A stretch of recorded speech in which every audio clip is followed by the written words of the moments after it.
अस्सलाम वालेकुम दोस्तों, भाइयों और मेरी बहनों, क्या हाल है आप सबका? उम्मीद है कि आप सब खैरियत से होंगे। आज मैं अपने दोस्तों के लिए बहुत ही कमाल का अमल लेकर आया हूँ। मेरा कोई भी अमल करने से पहले आप हजरात से गुजारिश है कि अमल की ज़कात ज़रूर अदा कर दिया करें। कोशिश किया करें कि अमल रात को तन्हाई में किया करें। तो चलिए दोस्तों बढ़ते हैं अमल की जानिब। महबूब फौरी आपके पास हाजिर। फौरी महबूब को कदमों में लाने वाला अमल। दोस्तों, इस अमल के करने से आप किसी को भी हाजिर कर सकते हैं। इस अमल के करने से आप जिसको भी हाजिर करना चाहते हैं वो करंट की तरह आपके पास दौड़ा हुआ चला आएगा। इस अमल को करें और इससे फायदा जरूर हासिल करें। बहुत से दोस्तों को ये अमल करवाया है। बहुत ही नायाब और आजमूदा अमल है। आज तक नाकामी नहीं हुई। आप भी एक बार जरूर आजमाएं।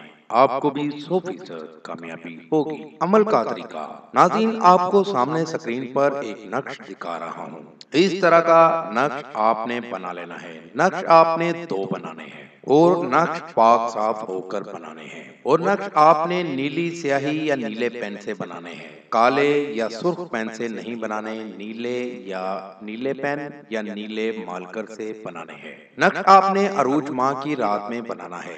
किसी भी दिन बना लें, दिन की कोई पाबंदी नहीं, लेकिन नक्श को रात के वक्त बनाना है। नक्श बनाते वक्त आपने एक अच्छी सी खुशबू लगा लेनी है और अपने पास 3 अदद चिराग जला लेने हैं। नक्श आपने चिरागों की रोशनी में बनाना है। नक्श तैयार कर लेने के बाद एक नक्श को आपने लपेट कर किसी भी नहर में बहा देना है और दूसरा नक्श आपने किसी भी कब्रिस्तान में जाकर पुरानी कब्र के पास दफन कर देना है।